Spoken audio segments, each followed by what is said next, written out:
You are about to enter into a brand new season. Are you ready? We are about to enter into a new season. We can already feel the change. Don't you feel the change everywhere? The nights are getting a little cooler. The school supplies are in every store you go into. And I've actually seen the buses kind of starting to practice their routes. And in fact, I think a couple of the schools have already started here around me. But there is something even bigger, even better happening in the Hebrew calendar. And that is tonight at sunset is the first day of the month of Elul, E-L-U-L. It's a month that prepares us for the fall festivals that are coming. There's a whole season of amazing fall feasts and festivals. These feasts or festivals you can actually find in the Old Testament. You're going to find lists of them as God is preparing his people to enter the promised land.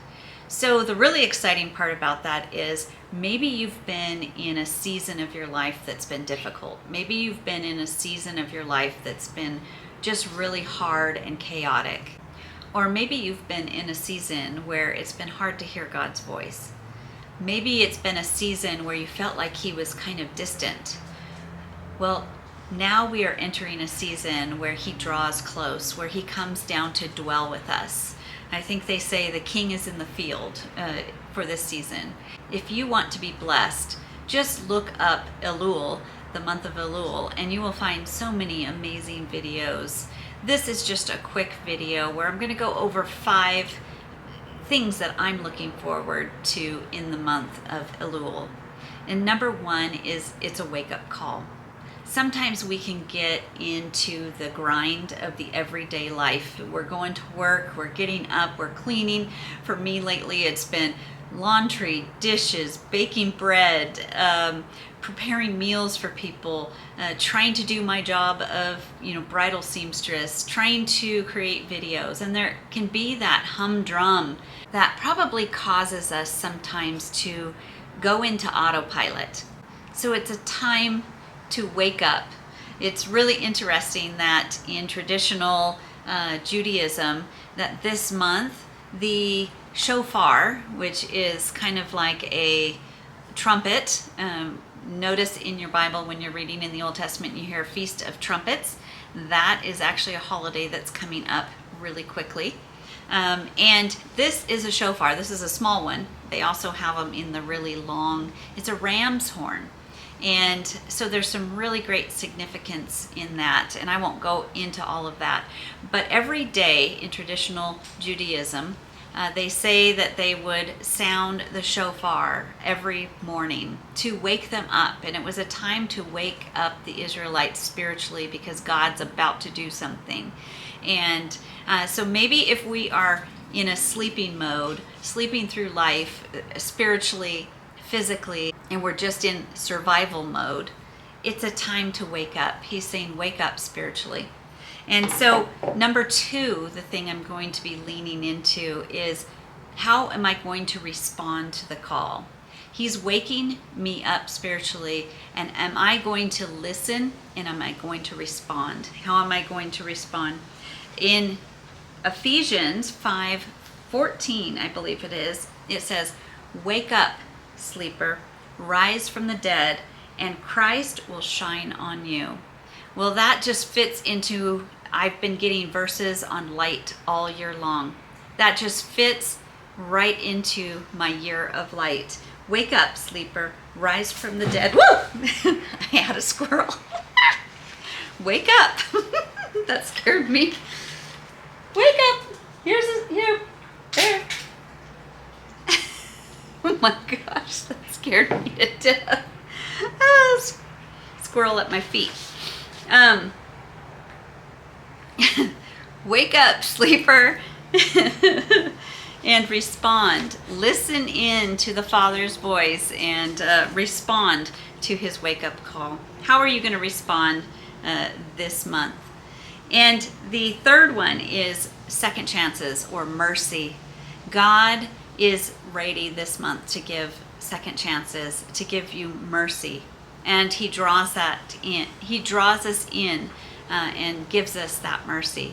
It's so deep. It's more than I can share with you in this video.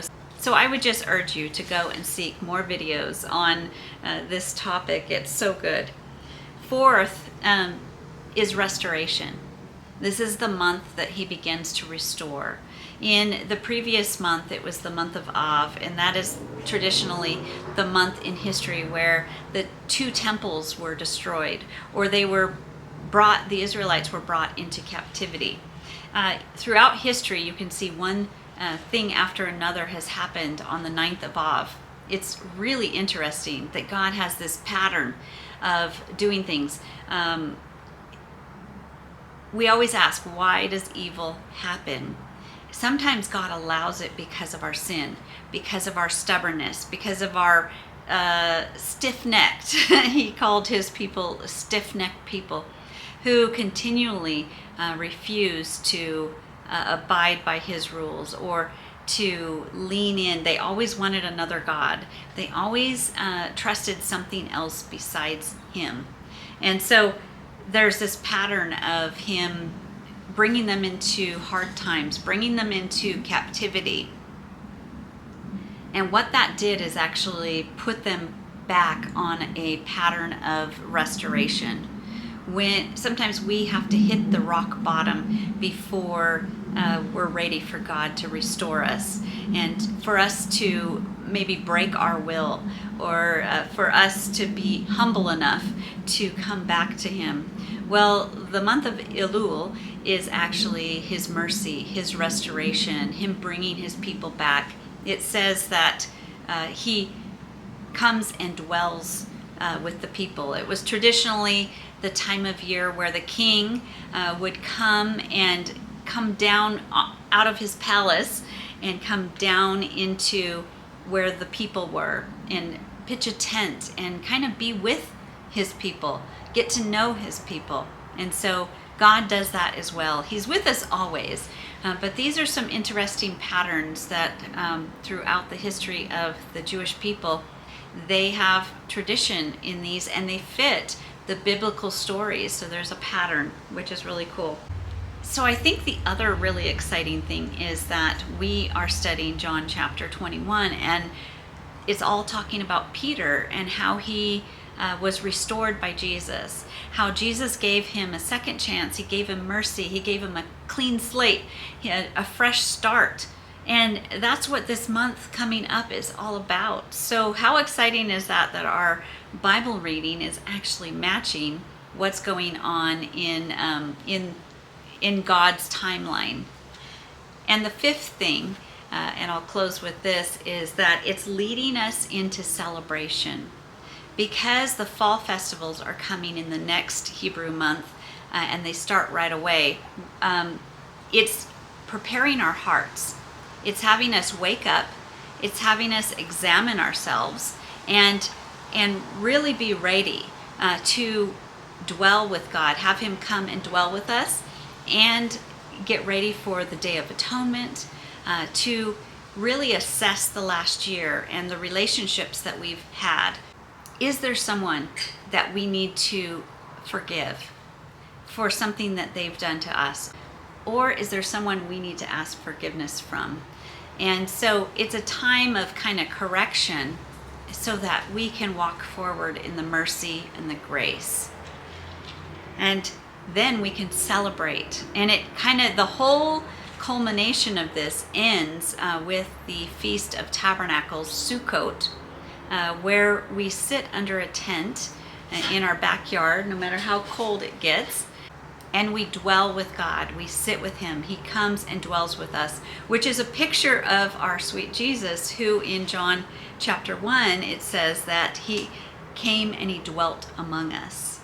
So everything in the Old Testament, all of these festivals that are coming, the pattern of God's calendar, all is pointing to Jesus and how he has saved us, how he has given us mercy and grace, and how he dwells with us. It's God's heart. And when we follow the patterns of the Hebrew calendar, we actually see pieces of his heart. So that's just something I wanted to share with you tonight at sunset. Today is Friday, August 14th. 2026. And tonight starts the first day of Elul at sunset. So I thought I'd give you a little heads up on that. And I also wanted to give you just a couple dates that you can kind of in a month look forward to. And one is between September 11th and September 13th. Now remember that all Hebrew holidays always start at sunset, and then they end at sunset. And so September 11th at sunset all the way to September 13th at sunset is Rosh Hashanah. Today they actually use it like a New Year's. But we know it biblically as the Feast of Trumpets. It's where that trumpet, all of those trumpets are sounded to officially wake them up. All this month, they will be sounded every single day. Of course, not in our modern world. But when you wake up each day this month, think of this trumpet sounding to wake up your soul. Do something, spend a little time each morning to wake yourself up spiritually. So just take a little time this month to really be with God, to lean in, to listen, to accept His mercy, accept His restoration in your life. Let it wake up your spiritual life. Get ready for the next season that is just about to approach. God has something incredibly big, incredibly amazing for you in this next season of life. And I hope it's just filled with peace and shalom. So thank you all for joining me on this journey to find shalom. And until the next video, I'm Krista. This is Finding Shalom. And shalom, sweet friends.